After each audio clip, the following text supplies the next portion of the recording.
Message de vœux au président de la République, chef de l'État, notre hôte de marque en ce jour.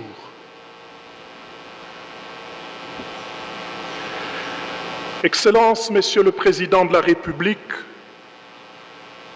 avec nos hommages les plus déférents, ma qualité d'archevêque métropolitain de Kananga et à ce titre, président de l'Assemblée épiscopale provinciale de Kananga, dont la juridiction s'étend à tout l'espace du Grand Kasaï, me vaut l'honneur de m'adresser à vous en ce jour de Noël 2024. C'est pour vous souhaiter une chaleureuse et cordiale bienvenue à Kananga, chef-lieu de la province du Kasaï central. C'est aussi pour vous assurer de nos prières en votre faveur, pour vous remercier et vous présenter certains besoins de cette population. Excellences, Monsieur le Président de la République, en vous souhaitant la bienvenue à Kananga, où vous êtes très aimés, comme vous avez pu le constater hier, je vous dis en même temps que nous nous sentons tous vraiment honorés que vous soyez venus prier avec nous en cette procathédrale Saint-Clément. Merci d'être un chef proche de votre peuple. Merci d'être un chef qui connaît et qui craint Dieu. Merci pour l'exemple de votre piété.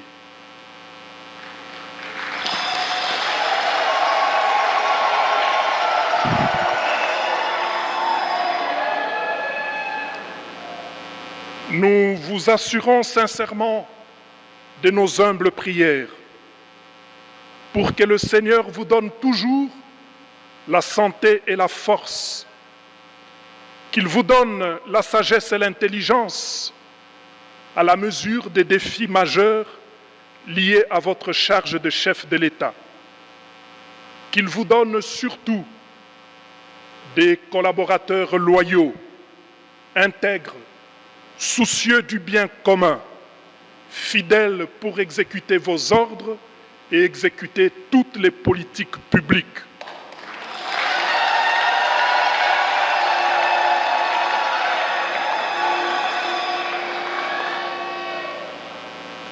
Que le Seigneur vous donne des collaborateurs qui vous aident à faire avancer notre pays vers des lendemains meilleurs, qu'ils soutiennent tous vos efforts et les couronnent de succès sur tous vos efforts en vue de ramener la paix et de restaurer la souveraineté de l'État à l'Est et sur tout le territoire national. Que Dieu entende nos prières et nous exauce par sa grâce. Excellences, Messieurs le Président de la République et chef de l'État, nous voulons ici vous exprimer notre reconnaissance sincère pour les réalisations qui, sous votre impulsion, soulagent la misère de la population kassaïenne. C'est notamment la construction de la route nationale numéro 1 qui avance et dont nous espérons qu'elle ne tardera plus à traverser tout l'espace kassaïen.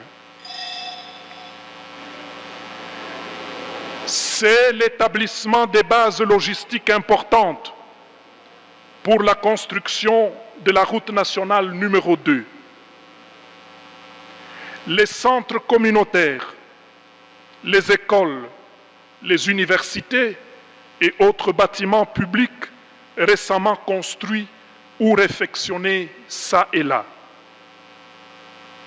Le barrage de Toubitoubidi, qu'on peut reproduire dans toutes nos provinces, et qui donne aujourd'hui de l'électricité à Miabi, à Kabeya-Kamwanga et à une partie de Mbujimaï.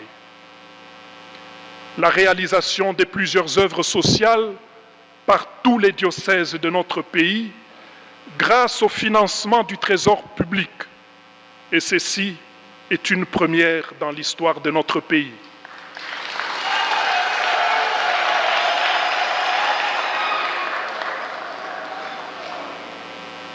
C'est, nous devons le mentionner, la signature des accords spécifiques et de leurs mesures d'application à la suite de l'accord cadre antérieurement signé, et j'en passe.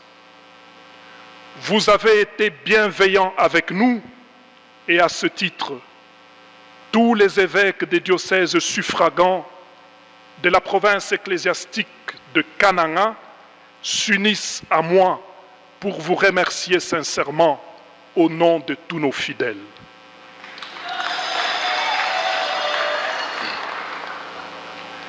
Excellences, Monsieur le Président de la République et chef de l'État, je me serais limité ici, mais alors je faillirais à ma mission et le peuple pourrait m'en vouloir si je ne vous exprime pas ses besoins les plus importants et les plus urgents. Ce peuple espère en effet que je sois son porte-parole auprès de vous, franchement et loin de toute politique, simplement pour son bien, tel qu'il en ressent le besoin. Les besoins de ce peuple sont nombreux, mais il y en a 3 qui nécessitent votre attention particulière pour une intervention urgente. Je cite les routes, l'électricité et les ravins.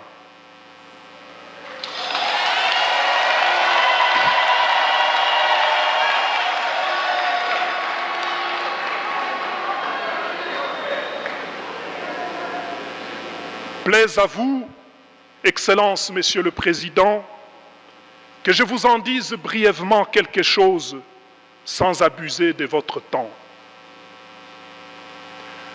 Le Grand Kasaï, qui ne se limite pas seulement à ces grandes villes, reste un espace gravement isolé et tristement enclavé. En plus des routes nationales, il y a un besoin impérieux de construire des routes interprovinciales et des dessertes agricoles pour faciliter la circulation des personnes, des biens et des services, sans quoi le développement tardera à venir. Nous vous félicitons de prendre le temps de visiter la route de Kalamba-Mbuji qui nous ouvrira sur l'Angola. Mais nous émettons quelques réserves sur ce projet. D'abord, nous devons admettre qu'il faut construire cette route pour nous désenclaver. Mais le risque est que, si rien d'autre n'est fait, nous ne serons, nous, qu'un marché pour l'Angola qui viendra déverser chez nous son ciment, ses bières et ses autres produits transformés.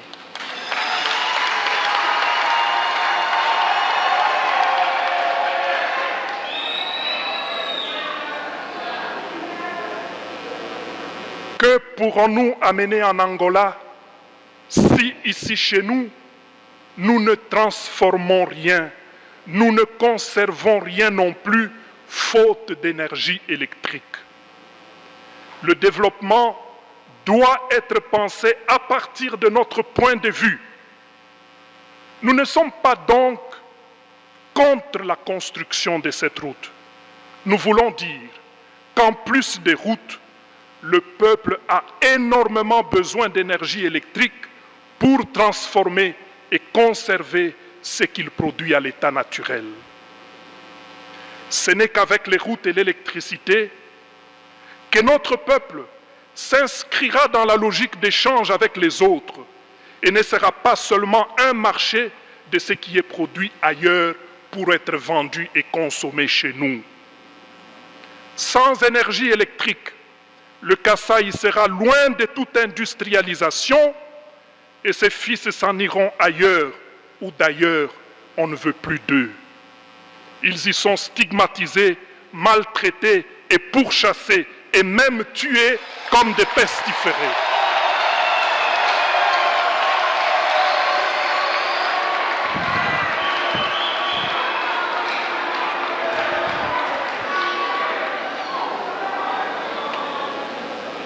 Chute Mbombo, chute Katende. Le peuple veut avoir de l'électricité et n'arrive pas à s'expliquer ce qui se passe. Quand il entend dire que le matériel pour tel barrage serait arrivé à telle gare et aurait moisi là-bas, le peuple ne comprend pas.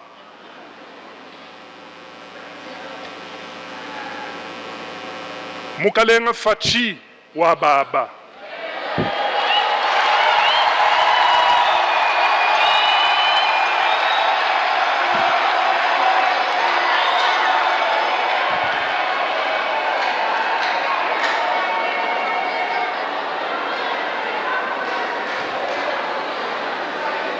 Bana benu mbabambane tufesha ko kunzembwa bwa musangu mukwabo pawalo ni benyi kutwendele kwetu kuneku twabenzele fier twabebejane nudini kwenu kutibu kwetu kunekwanyi.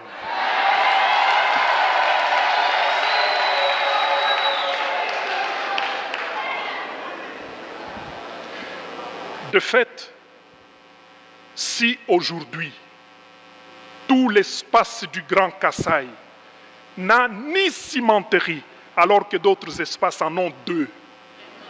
Si l'espace Grand Kasaï aujourd'hui n'a aucune industrie, même pas une brasserie,